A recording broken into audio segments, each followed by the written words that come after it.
finish your master in Vienna, and then you move to Innsbruck to do your PhD. So how did that opportunity appear? So I generally wanted to go back to Nicaragua after the master. Like that was my original plan. Like I wanted to go there and study the lakes there. Like, and I was even like focused on lakes in my head. Like I wanted to get back to study crateric lakes because there are so many in Nicaragua. And that was my idea.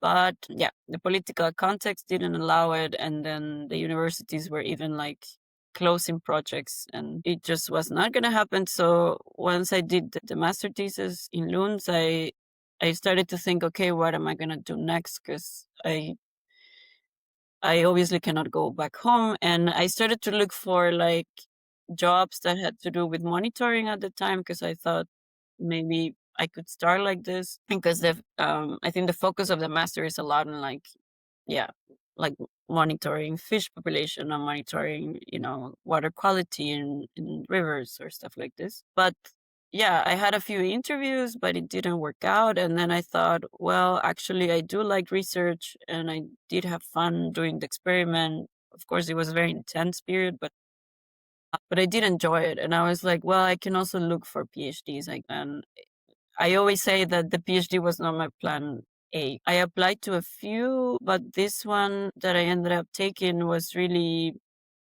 pure luck because I guess it just happened to open when I was already preparing for my defensio for the master. So it was June or so. And they were really looking for someone who had experience with lab work and experiments using bacteria. Like it was really like exactly what I have done for the master thesis. And even the method, some of the methods were similar. It was like in a way meant to be. And it worked out actually quite fast. So I applied in June and then by end of July I already knew that I was getting the position. So it was quite nice it was quite nice to do the defensio and then I already know that I had a job afterwards. Doesn't happen very often. Yeah. Between the contracts, usually there is some space. No. Yeah. I was really surprised. And also, I mean, this was COVID times because this was 2020. I remember I struggled with getting even the appointment for the defensio of the master thesis because of COVID because it was a whole thing. And yeah, I also had a lot of struggles with the visa, which I think should be a topic at some point. But anyways, but the point is that for being the year that it was, I was really surprised that I ended up in a way better position than I started that year. Because I started writing my master thesis and I was very frustrated because I didn't know what to do next. And it took very long until I got the final version of the thesis because there was a lot of back and forth between my two supervisors. Anyways, but I ended up in Innsbruck, in a complete different city and in a new group, which at that time I was very happy with because they were all very cool people, very empathic and very interesting group because there were a lot of internationals, like mostly Italians, but I would say also there were some from Spain and from Turkey.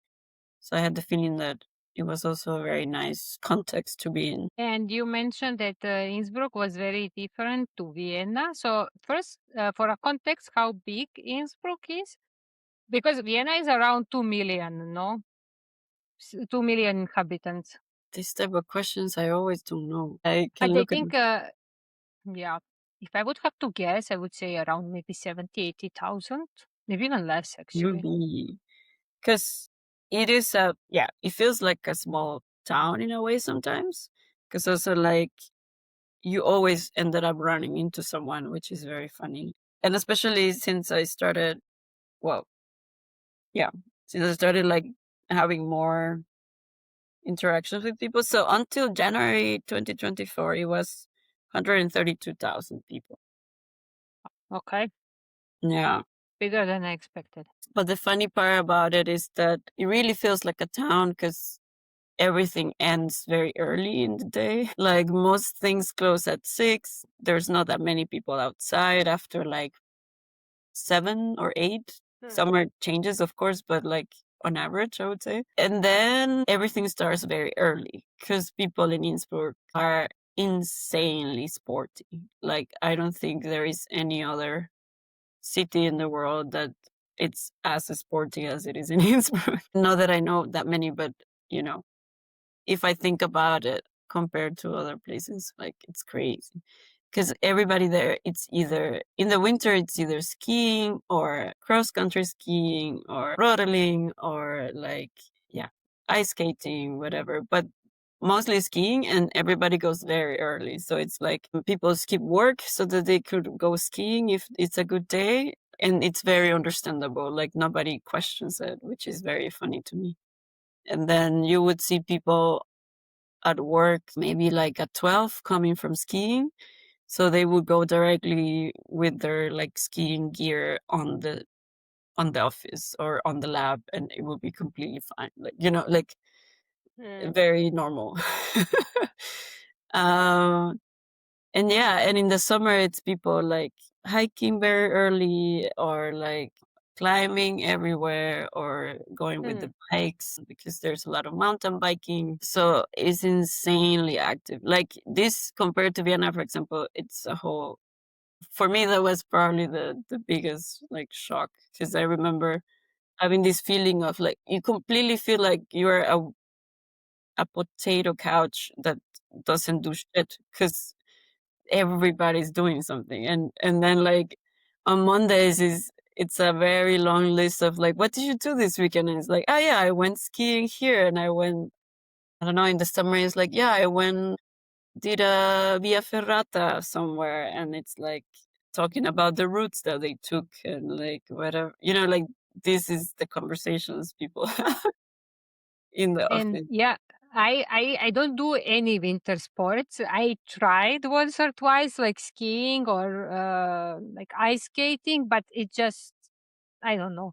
I'm just more scared constantly that I'm going to break something than I can actually enjoy it. Yeah, yeah, that's my feeling too. I always lived in very small places in Austria, and it Yeah, was always this period that yeah, you see that Austrians and people who like winter sports, they're really enjoying and they're doing a lot of things. yeah. And the best thing I can do is go to a bar and have a drink. Like this is my way to have fun in winter. Totally So understand you. yeah, I don't know. Was it also like a little bit of struggling for you, or was it or there were more options in Innsbruck? I suppose in Vienna, yes, but how was it in Innsbruck? Yeah, I think Innsbruck.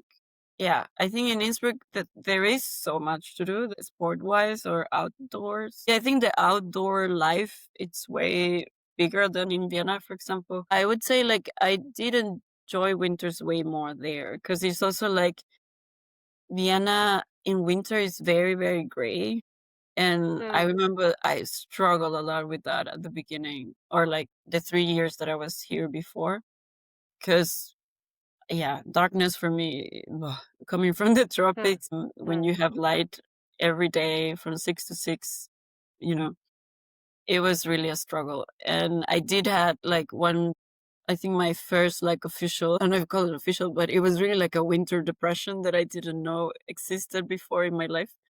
And I had that, and then I had to see a doctor and everything, and then they were like, "Yeah, yeah, you need some vitamin D." And at the time, I didn't even know this was a thing. But yeah, in Innsbruck, that's also why I enjoy the winters way more because the winters are really sunny in Innsbruck. Like you have no idea how beautiful they are, and I feel like this is one of the most attractive things about it, and why people go there to ski because it's just gorgeous. Like it's sunny and you have these nice blue skies and it's fucking freezing, but you can like be outside and enjoy the sun.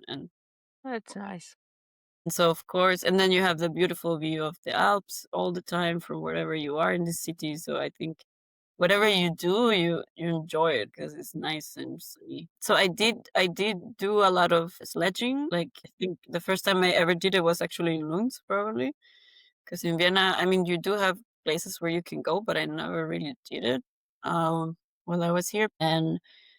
And then yeah, in Innsbruck there are so many options for going sledging, and that was really really fun. Like I really learned to love it.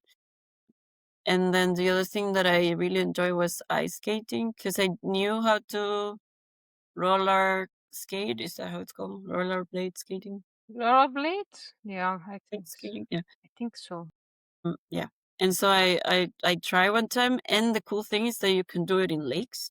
If anyone has the chance, like I would always recommend you to try this because it's such a beautiful experience. Like, yeah, just well for us, I think it's also the feeling of like ice is so cool that I'm like literally ice skating on like Daphnia and whatever and zooplankton and phytoplankton or They whatever. But don't mind. I know they're either frozen or like in hibernation mode. It's But sleeping. sleeping. Yeah. But for me, it felt very cool to have this feeling of like ice skating on this frozen lake.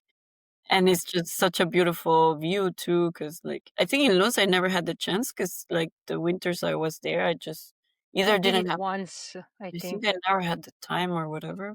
I did it once and I already knew that I don't enjoy particularly ice skating, but of course this is completely different experience if it's like in the town on this field or artificial Really? one, or if it's on the lake. So it was enjoyable, but I have to say I partially did it just to take it off from my list because Yeah, winter fair enough. sports are really not for me.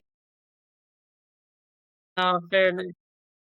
Yeah, so I just would like to like mention a little bit the PhD experience itself because yeah, for some people this might be particularly interesting. So, how would you say it was your PhD experience? What is something that is like the most memorable or that you learned the most from it? So it's hard to summarize, but I would say overall it is a very interesting and fulfilling experience. You learn a lot. You learn a lot about yourself, not just about the science that you're doing, but also like because at the end it is a very isolating journey. Like I don't know, at least that was my experience because I was in a group that like I said, they were all very nice and very kind and very empathic, but at the end, most of them were like field people. Like there were a lot in the field and mostly sampling and then coming back to the lab for very quick stuff and then, back and forth. So, and in my case, I was mostly doing experiments. For me, it was really like, if I think of the 100% of time of my PhD, I think I was probably 80% of the time by myself in the lab, uh, and not with anyone around me. And it was also therefore, yeah, it can get very isolating. So you have to learn a lot about yourself and a lot about how to handle life in these isolating situations, because it can be very difficult and then very draining, and basically destroy your confidence very easily because you go through so much scrutiny and reviewing processes from the start. One thing I would maybe do better for my like restart, just from the personal perspective, I think it would be to either go to therapy before or simply, yeah, try to work on my own like self-confidence, because problem for me was that I was coming from the master thesis with a supervisor that was also very difficult. Yeah, I don't know how to say without being like, yeah, like it was a very difficult experience with this person, and I think, yeah, she already made me feel very bad about myself and about my knowledge. Like I was already in a position of feeling completely insecure and completely as if I didn't know anything. Hmm. And then to start a PhD already at this level, I feel like it's not a good plan. Because, I mean, Hmm. of course, I didn't know that then. But I think by the second year of the PhD, I was really in a bad mental state.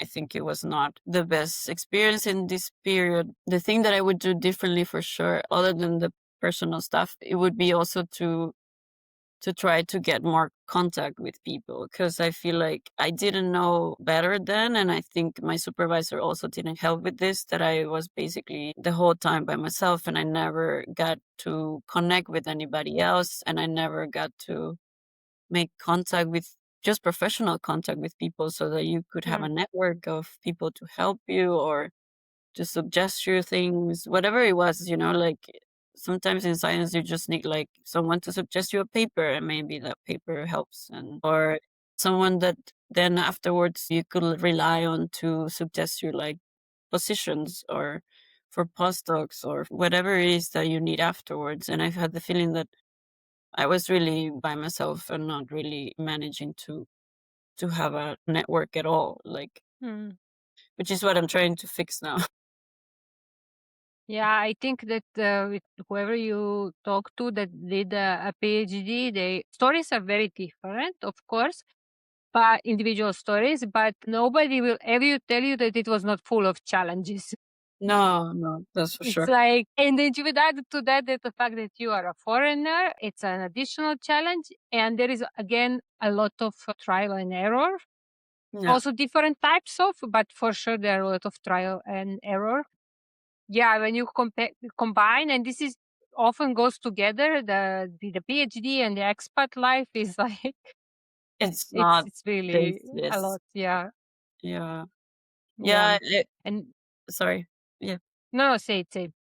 No, I just wanted to say I also had a lot of visa issues during my whole PhD. I mean, everybody has some, as an expat, has visa issues, but I had the feeling that I had two big, like, periods of my life that I basically was like on paper I was basically legal in this country, and that feeling or that status like really destroys a lot in you. One period was actually when I started the PhD, which was very ridiculous because I had to apply one last time for a student visa, and I had to apply that in Vienna when I was still here, and that period was they took basically 8 months to give me the visa, which was ridiculous because I already had a job. I was already in Innsbruck and they wouldn't give it to me. I just need the visa so I can get a contract because, like, otherwise I cannot even start my PhD. So basically, my first month of the PhD was just me sending emails to the magistrat here, so that to the migration thing here in Vienna, and trying to make sense of why they were delaying so much the process, and then emailing the university in Innsbruck because I needed to justify why I was just registered as a student, but then I couldn't. Yeah, it was a whole thing because if you don't have a visa, for example, you have to pay 700 euros or something for because you're an international student, but then you're also without a visa. Everything costs more. You're basically not in the system officially. So you don't exist if you don't have a visa, literally. Like you Hmm. don't exist in Yeah, the it's country. difficult. And it was such a weird starting of the PhD already. And then the second period was when I got out of the contract because I had a 3-year contract. And then it was a problem with my passport because at the time my passport got expired. It was a whole thing because I applied to it like 3 months in advance and I thought it would be enough for me to get the passport. But because of the political situation in the country and everything, it was really, really long. And at the end, the time for me to apply to the new visa got there. And yeah, I think this whole thing was also around 6 months or so. So again, I had this period when I couldn't even leave the country. So I remember that summer was very funny because I mean, yeah, in a way I felt like, well, I could get stuck in a worse place, of course. But yeah, but many people were like, going on holidays in the summer and I Hmm. couldn't go anywhere. So I ended up going to Burgenland because I wanted to go to Neusiedlersee. And Still not a bad choice. yeah, it's still not a bad choice. Um, but yeah, it was such a weird period again. Already the PhD is difficult as it is, and then I had the feeling that I had all these long 6 months, 8 months periods when I just couldn't focus on anything because I was just so worried about my status here and Hmm. having to deal with so much bullshit because like everything collapses. Then like the university was even telling me like, yeah, you should get out of the country because you're not legally here, even though they knew that I had applied already for the visa and I was just waiting for my passport. But it was just a lot of bureaucratic Yeah, things to bureaucratic deal mess. with. So yeah, that definitely doesn't help.